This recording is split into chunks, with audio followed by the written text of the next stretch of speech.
Welcome to ACE, Authenticity, Consciousness, and Entrepreneurship. Back again with my co-host from Los Angeles. I'm here in Bondi, Christina Tyndall. Welcome. How are you? Hey, Ziggy, I'm good.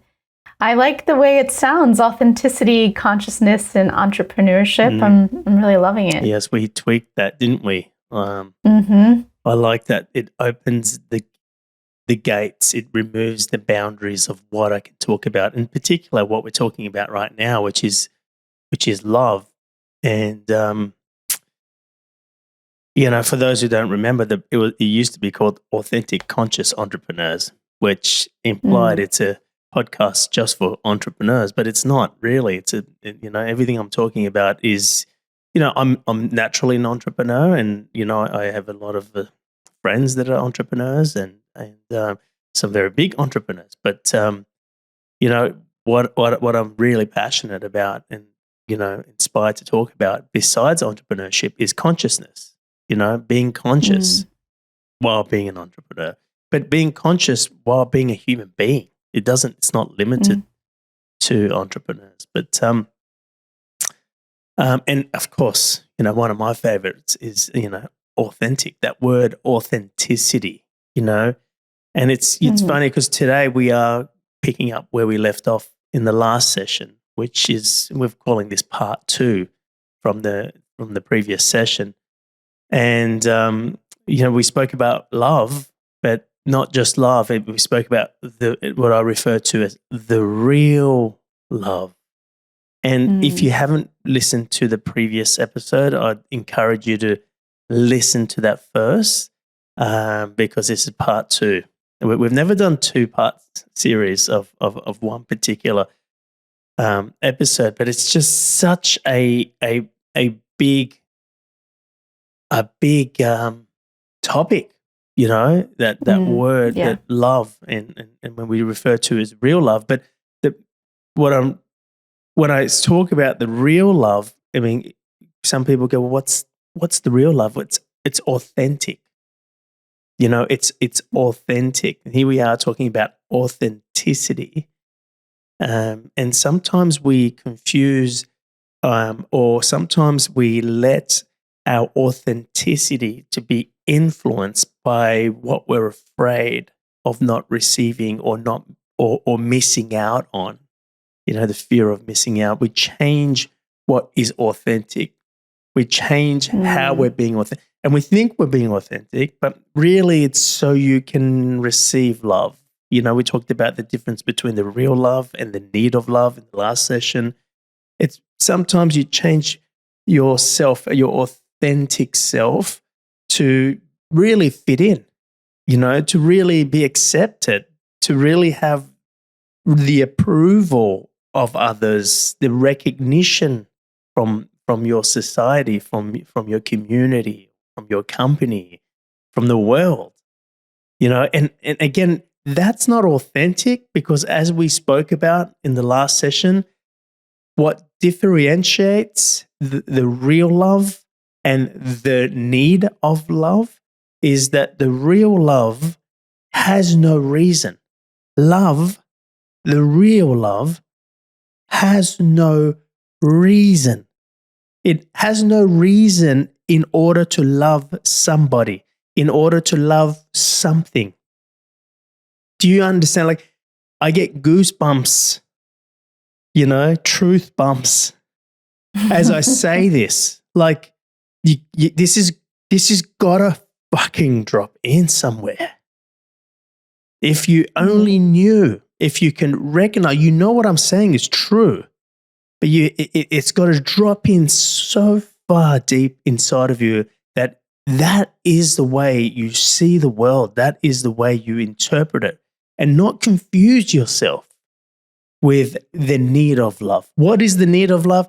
It's you needing to be loved. Of course, we all need to be loved.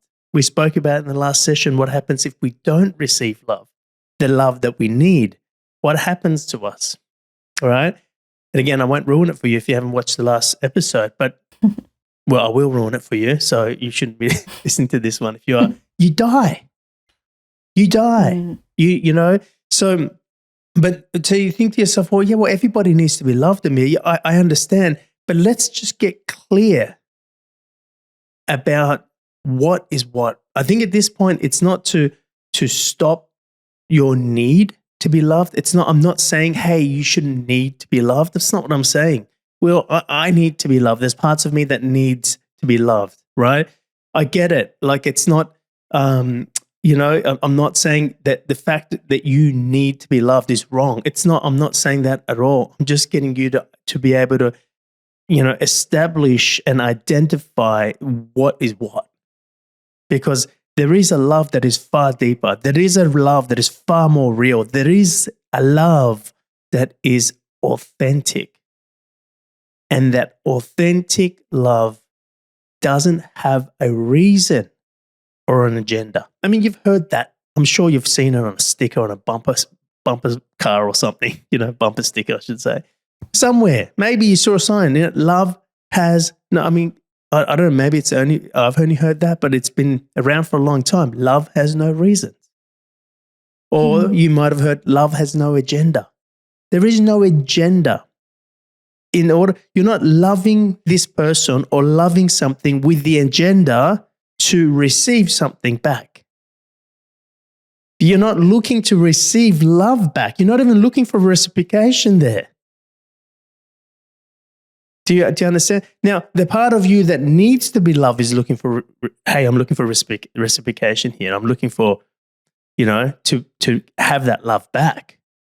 Like, yeah, I get that. But the real love, it's coming from a place that is so full and complete that it's not looking for it back. It's looking to express, share, give because it has. Do you understand? And I don't want to confuse you either. I don't want you to misinterpret this and go, oh, yes. Oh, to be loving is just to be giving and not expect anything back. And then what you try to do is you fabricate this love and go, I'm just giving it, but I'm not expecting it back, right? But if the part of you needs it back, you are. Do you understand? Like you're like, I'm giving it, but I go, but when it's coming that you're giving it and you're expecting nothing back, it's coming from a space that's so full that it is there to give. Like it's that's what happens. We fabricate feelings in order to be loving. Why are we so interested to be loving? Because we want to be fucking loved. Because we want others to see us as being loving, so then others can love us and go, wow, what a loving person. See, that there, right there, is a fabrication. You're fabricating it. That's not even the real love. The real love, believe it or not, has nothing to do with someone else. It has to do with you. You're expressing how you feel, not because it's helping others. Don't get me wrong, it may be helping others, but because there is no reason. The moment you think, oh, I'm being loving because it helps others and I want to help the world, well, there's a fucking reason. It's not it. That ain't it, sweetheart. When you're being loving, the real love, it's got to do with yourself. It's not because it's not like, it's not about, I'm not saying being selfish here. I am really, this is about being selfless. It's not about you as the identity. So that means it's selfless. You have something to say. You have something to share. You have someone to love purely because the love is there. That's it. Full stop, period. That's it. I love you because I love you. I love this. I love what I'm doing right now and who I'm being because I love it. If I start to look at ooh, how is it being received? How is what I'm sharing being received? That's not the real love. You say what you want to say. You say what there is to be said, Amir, because it is there to be said. And you say it because it moves through you. And as you say it, you become it. It has nothing to do with who's listening to this. It has nothing to do with how it's being received. Like, you see, I get pretty energized about this because it's so misinterpreted. You know, if you knew that real love, oh, goodness sake, like you would fucking live your life and you will be so not concerned about the results and how it's going to happen. And you know, my favorite question when I'd get off stage, Amir, you say about doing what you love to do. And I'm like, yeah, do what you love to do, of course. We didn't come here for any other reason. We came here to do what we love to do. We came to be who we love to be. And they're like, yeah, but how do I make money out of doing what I love to do? It's like, sorry, buddy, you just lost it. Like, and I'm not like saying making money, like that's not important. That shit takes care of itself. It really does if you can take care of yourself. So, you know, what I'm expressing to you right now, you know, I remember to tell you a story, a brief story. I really felt this, you know, I was around, I was part of a mentor group, you know, I was part of a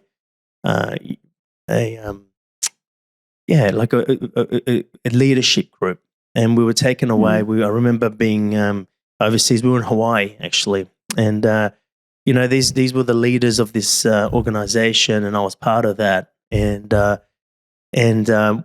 one of our mentors got up and said, you know, in a small group, I think we were part of a restaurant. We were in a restaurant in a private room in Hawaii, and she was talking about, hey, so guys, you know why are you doing this? It was about connecting to our why. Like, why are you here? You know, why do you do what you do?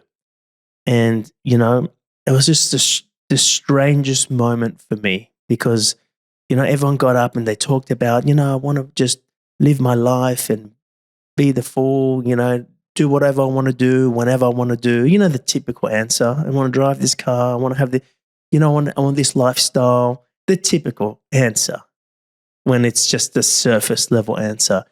And I'm telling you, something inside of me just started moving like a volcano that is ready to erupt. And I couldn't explain it. And I was just like, oh, I hope she doesn't come to me. I don't know what is going on within me right now, but I hope I don't have to speak. And of course, she came. She said, "What about you, Amir?" And I had to stand up there and explain to everyone why I'm here, or what success looks like to me, and why I do what I do. And I just was like, honestly, this is what just came out. I just went, I couldn't even put the words together. I got so emotional. And as I started to speak, I started to cry. I started to quiver. My lips were shaking as I began to say, I've just got this feeling that there's something inside of me, and all I love to do is bring it out. That's all I want. I just want to there's something in me, I don't even know what it is, and I want to bring it out.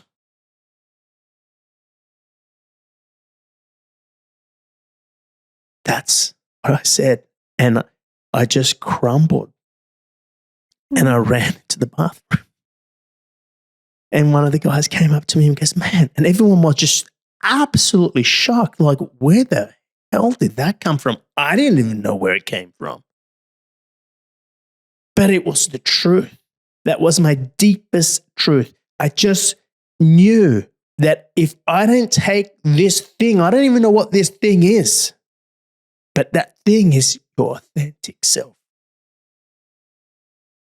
If I don't bring it out, and it's not even about giving it to the world, it's just bringing it out.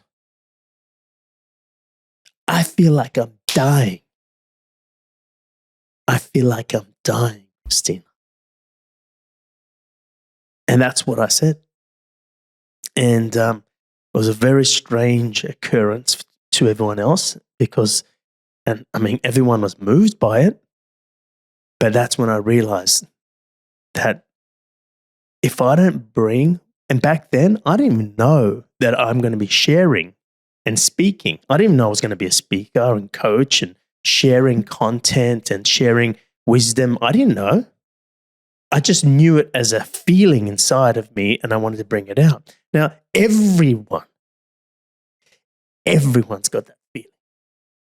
Now, your feeling may not necessarily be about sharing content or wisdom or, philosophies or coaching. Or what it is, every single one of us has that deep-rooted feeling inside of us, which is your real love, your authentic self. And until we fucking bring that out, we are never free. And here we are thinking it's about the lifestyle. It's about how much money I make. It's about what people think of me. It's about my status. It's about my fucking credibility. It's about how many likes I have. It's about how many followers I have. No. It's about bringing yourself, the real self, your authentic self.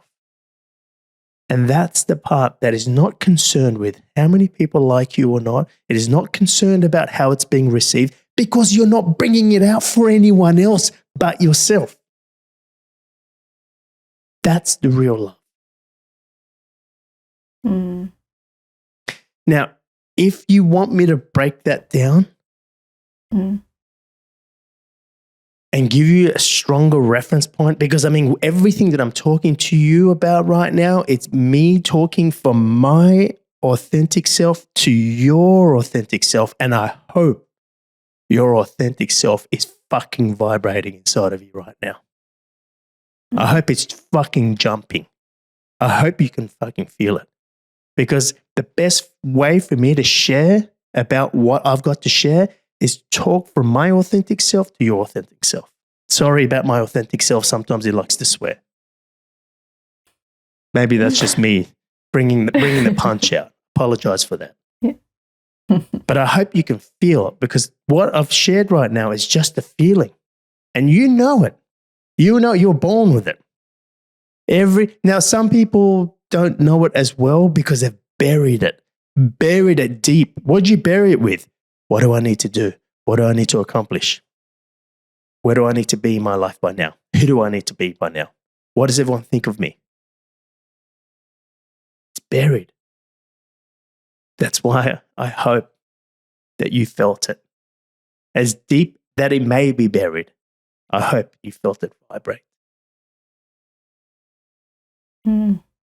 Now, that's me giving you the feeling of the real love. Let me give you some reference points here. Let's come back to the surface a bit.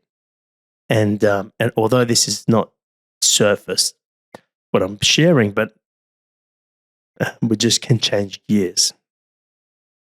One of the things that I've realized about the real love is that because it has no reason or an agenda, I never decided it. Because the part of me that decides with reason. Think about every decision you make in your life. You're looking for the reason to do it or not do it.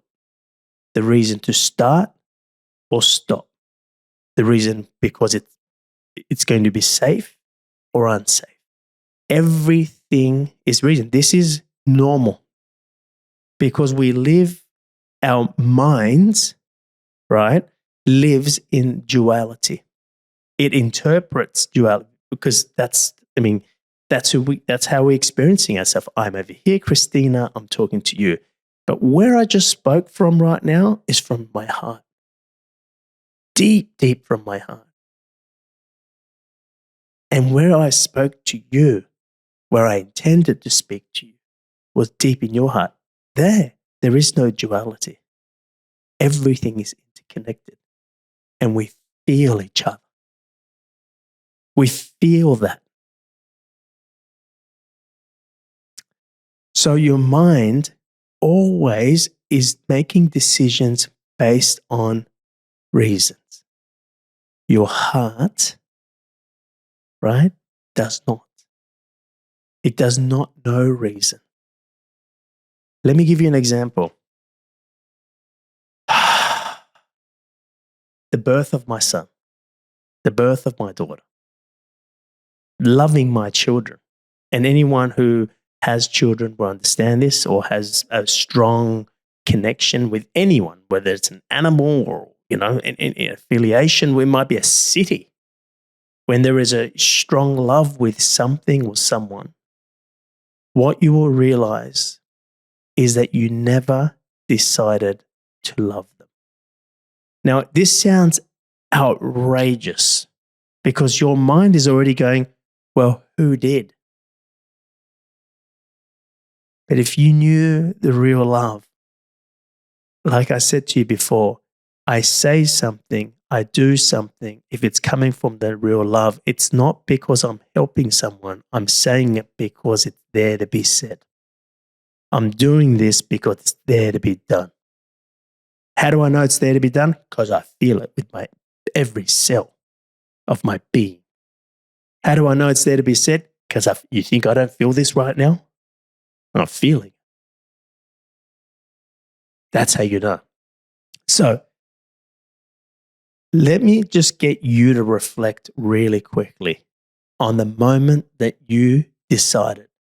Because if you're thinking, well, this is outrageous. Are you telling me that I never decided to love my children? Yeah, that's exactly what I'm telling you. Because it's an unconditional love. It's the real love. And when it's the real love, you never decided it. Because to decide implies that you had a choice to not love your children. Like, did I? I mean, I can only talk for myself. Do I right now have a choice not to love my son Orlando or not to love my daughter Olivia? No matter what they do, no matter who they become, do I have a choice to unlove them? No. No. So that also tells me I never decided to love them. All I did was realize that there was a love for them. Realize is the word. I realize that I love my children. I never decided to love my children because to decide implies that I had a choice not to. And I didn't have a choice. That's the thing about the real love. It's not making, excuse me, it's not, the real love is infinite. It's coming from an infinite space. It's coming from where everything is interconnected. Oneness, some people know it as. It's an infinite energy.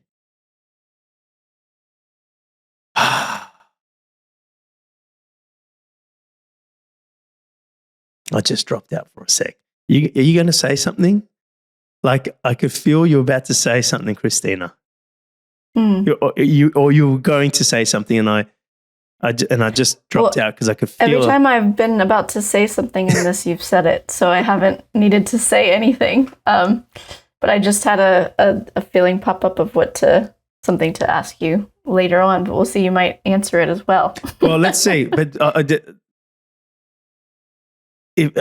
just reconnected. Sorry for a sec. It's okay. What I was going to I'll say. just make a note around 30 minutes or so. There's an edit to make. All I want to say here is that love that is infinite. When something's infinite, what you're going to understand, and again, we're going way deep now, but how, if you want to go, let's go. When you say something that is infinite, it implies that there's only one. We talk about infinite energy. And all I'm saying is this love is infinite. Now, your intellectual mind's going, well, what do you mean there's one? There could be two infinites. Well, how can there? Because infinite means that whatever it is, and I'm just calling it energy here, right?